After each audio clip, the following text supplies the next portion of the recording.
Pois é, o Lula voltou a defender Nicolás Maduro, reforçou o posicionamento dele de que o autoritarismo da Venezuela é uma questão de narrativa.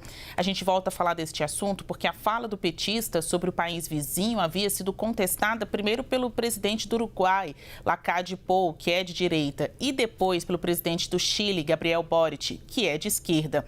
Nas palavras de Lula, ninguém é obrigado a concordar com ele. Para repercutir a visita de Maduro aqui ao Brasil, as declarações do presidente brasileiro e o saldo dessa agenda para a imagem do Brasil, recebemos agora no CNN Dois Lados os deputados federais Rosana Vale, do PL, e Kiko Seleguin, do PT. Tudo bem aos senhores? Bom dia. Olá, bom dia. Bom dia, deputada Basília. Olha, Neste momento, um elemento novo. A Comissão de Relações Exteriores e Defesa Nacional da Câmara dos Deputados está discutindo a aprovação de uma moção de repúdio a Maduro e, claro, carregada aí de críticas ao posicionamento do presidente Lula.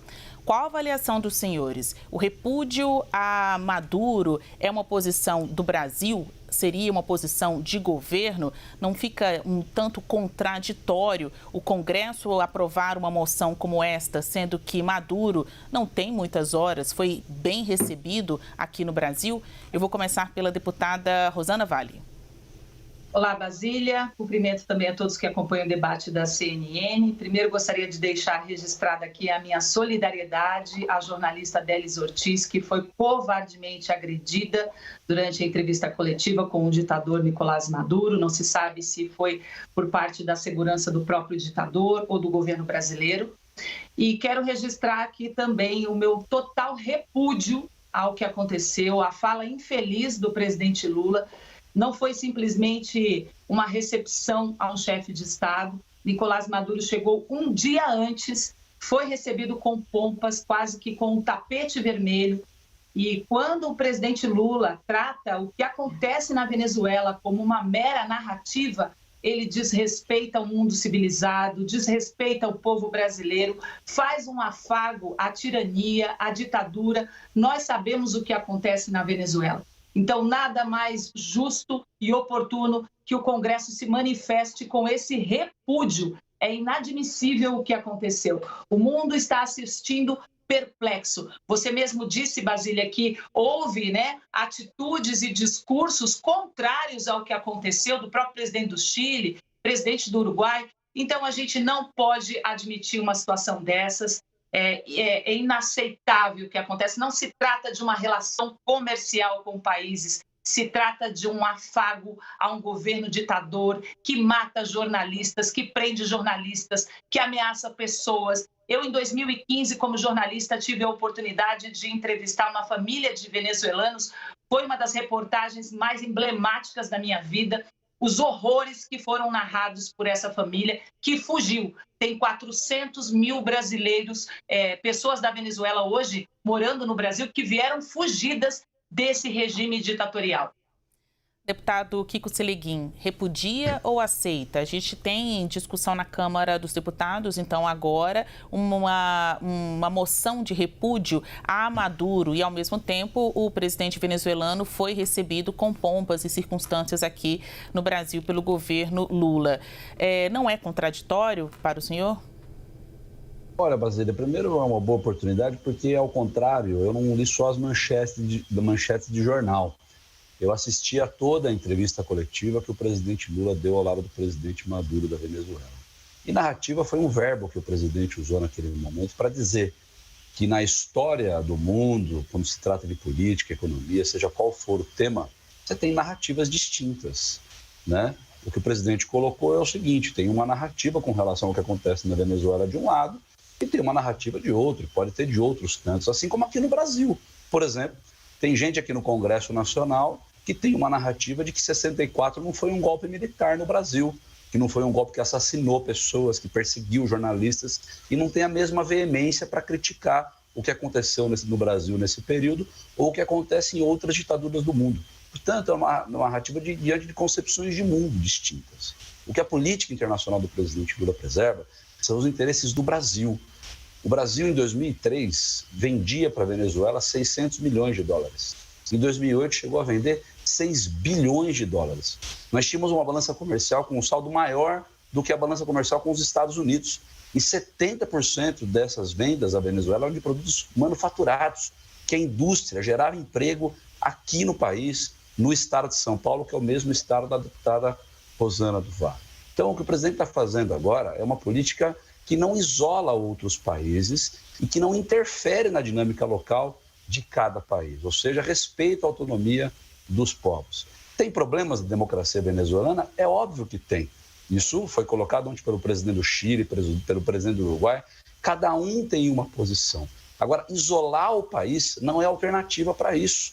Veja o que aconteceu nos últimos 4 anos do governo do ex-presidente Bolsonaro, que, dependendo da narrativa, pode se chamar ele de ditador, de golpista, do que for. Então, a gente precisa ter muita seriedade para tratar a política internacional e não interpretar um verbo utilizado de uma maneira aqui ou acolá para poder prevalecer uma visão de mundo completamente equivocada. A Venezuela tem a maior reserva de petróleo conhecida no planeta. Isolar um país com esse potencial, com uma divisa de 2.500 quilômetros que nós temos com os países, é um equívoco da nossa parte. O que o presidente Lula está fazendo é resgatar relações para poder melhorar a nossa perspectiva de comércio. E eu concordo que o presidente Maduro tem que se confrontar com esse tipo de crítica também, porque melhorar as condições de democracia naquele país também é um desafio. Agora, é preciso se colocar, Basília, que a questão democrática na Venezuela sempre foi um problema, inclusive de narrativa. Aquele país passou 40 anos sobre uma política de café com leite, que os Estados Unidos negociavam grupos políticos distintos, e aquele tipo de política que se dizia democracia produziu miséria. 21% da população daquele país nos anos 70, 60 e 80 eram subnutridos. Apenas 300 mil pessoas tinham acesso à aposentadoria. Portanto, o que acontece na Venezuela tem que ser feito com muita seriedade, não fruto de uma disputa insana que não produz resultado nenhum, que é o que aconteceu nos últimos 4 anos. Eu vou pedir algumas respostas mais objetivas, né? A gente está aqui no meio para o fim do nosso quadro, mas eu queria saber, a partir de agora, em que o governo brasileiro falou e reforçou o seu posicionamento ali, lado a lado ao governo de Maduro, o que tende a acontecer? Porque a pressão, ela é habitual no jogo político, o jogo de críticas, mas como fica a imagem do Brasil lá fora, né? A que custo dos acordos econômicos, do fortalecimento da política regional, o Brasil está colocando o seu capital político, né? O seu histórico, a sua postura de defensor dos direitos humanos em risco, em jogo? Qual o custo disso? O que pode acontecer a partir de agora? Será que não caberia ao governo Lula fazer outros sinais, deixar outras sinalizações de que recebeu Maduro, mas condena, repudia os atos antidemocráticos, né? Também essa palavra tem que ser utilizada. Os atos contra os direitos humanos, as graves violações que ali são propagadas. Não seria um momento de fazer uma mudança de rumos nessa política externa? Avaliação agora com a Rosana Vale. Basília, o que o deputado defende é a relação comercial. Nós não estamos falando de relações comerciais, nós estamos falando de um afago a um ditador, um afago a um tirano que persegue pessoas que são contra o regime, que cerceia a imprensa e a fala de um presidente dizendo que tudo isso que o mundo conhece não são fatos ideológicos, são fatos que realmente estão acontecendo no mundo, né? Ele fala desse jeito, ligando essas falas com relações comerciais. Nós não estamos falando de relações comerciais, nós estamos falando de uma proteção. E na época da campanha eleitoral, o próprio TSE, né, repudiou e proibiu a propaganda Lula com Nicolás Maduro apertando a mão, por se tratar de fake news. A gente está vendo aí, e o povo brasileiro está vendo aí, que não é fake news, né? O presidente Lula faz um afago, sim,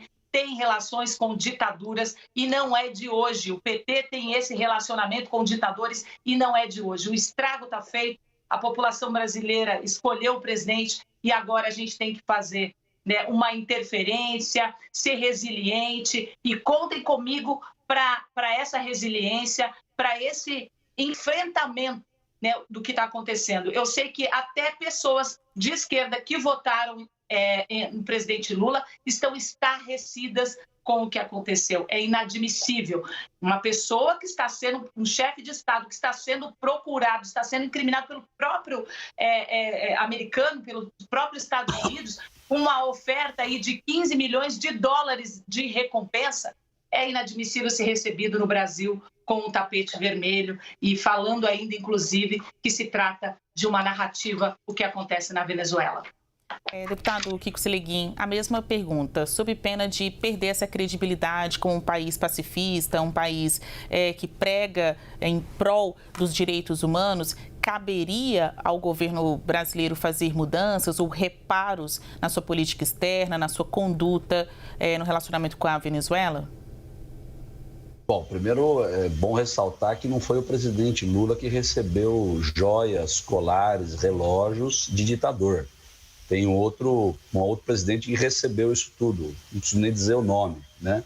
Segundo, quem disse e onde está escrito que são os Estados Unidos é quem decidem quem está certo e quem está errado com relação à postura sobre qualquer aspecto. E o presidente Lula tem mostrado o resultado, deputada, pelo seguinte: política econômica, crescimento econômico também é política de direitos humanos, porque à medida que os países crescem e conseguem ofertar oportunidades para a sua gente, inclusão no mercado de trabalho, mais educação e saúde, isso é direitos humanos, né? Então, o que o presidente Lula está buscando é não isolar um vizinho. A quem interessa isolar a maior reserva de petróleo do planeta, que é nosso vizinho. Estabelecer relação comercial pode ser bom para o Brasil, como já foi no passado, e bom também para a Venezuela, porque à medida que o país enriquece, consegue oferecer benefícios à sua população. Eu não estou concordando aqui com a democracia plena que existe naquele país. Tem críticas, sim. A questão é, nós vamos isolar? Nós vamos guerrear? Nós vamos só ficar na retórica da crítica ou nós vamos encontrar uma solução? O presidente Lula enviou o ex-chanceler Celso Amorim, que é uma das figuras mais respeitadas da política internacional, para dialogar com a oposição venezuelana, que está sendo arbitrado um diálogo entre a Noruega e o México e a Espanha. Então, é isso que nós queremos fazer. E enquanto esse diálogo é estabelecido, o que nós precisamos fazer é garantir com que um país irmão sul-americano como a Venezuela, que tem um potencial enorme, não seja tutelado por uma narrativa que desconstrói, que não constrói laços fraternos. É esse o objetivo da política internacional do presidente Lula. Eu espero, obviamente, que essa dinâmica da Comissão de Relações Exteriores não só critique com veemência, mas aponte soluções, caminhos. As dadas no governo anterior quase produziu uma guerra entre Brasil e Venezuela. Isso é o cúmulo da irresponsabilidade, coisa que a gente não precisa mais do país. Bom, lançar um desafio aos senhores também para nós jornalistas, né? Encontrar outro nome para a palavra narrativa, né? Porque a gente está falando demais deste nome. Pois não, deputado? Só para terminar, eu gostaria de ser solidária também ao deputado Kiko, porque eu sei que ele é jornalista e está numa situação constrangedora de defender o indefensável. A gente sabe que tem jornalistas presos até hoje na Venezuela, cerceados no seu direito de livre expressão, e não é possível ele, como uma pessoa inteligente, que defenda uma ditadura dessas que o mundo acompanha, infelizmente. Então, eu agradeço aí a oportunidade e quero dizer para a população que me acompanha, contem comigo para uma oposição inteligente a esse governo que está aí. Muitos votaram no PT e hoje estão caindo a ficha dessas pessoas, o que o Lula quer para o Brasil. Não é o que o brasileiro quer, um país democrático, um país que recebe, acolhe as pessoas refugiadas, inclusive, da própria Venezuela. 400 mil refugiados vivem hoje no país. Olha, ponto final no nossos dois lados. Eu quero, desde já, convidá-los. Deixa eu prestar mesmo a solidariedade à deputada jornalista, porque ela também certamente deve se sentir muito incomodada em defender um presidente que não só ataca os jornalistas, mas ataca principalmente as mulheres. E as mulheres inteligentes como ela. Eu imagino o quanto deve ser ruim deitar a cabeça no travesseiro e ter que se alinhar com um cara que não considera as mulheres, que é o ex-presidente Jair Bolsonaro, como um cidadão de primeira classe. Obrigado pela oportunidade. Sempre volta o ex-presidente. O ex-presidente não é mais presidente do Brasil. Quem está agora em discussão é o presidente Lula. É dele e nós temos que cobrar uma atitude democrática que foi o que ele não teve, infelizmente. A gente segue em frente, solidários, jornalistas, né, opositores também aqui, mas ambos convidados para um próximo quadro. Conversamos hoje com os deputados federais Rosana Vale, do PL, e Kiko Seleguin, do PT. Até a próxima. Obrigado, um abraço.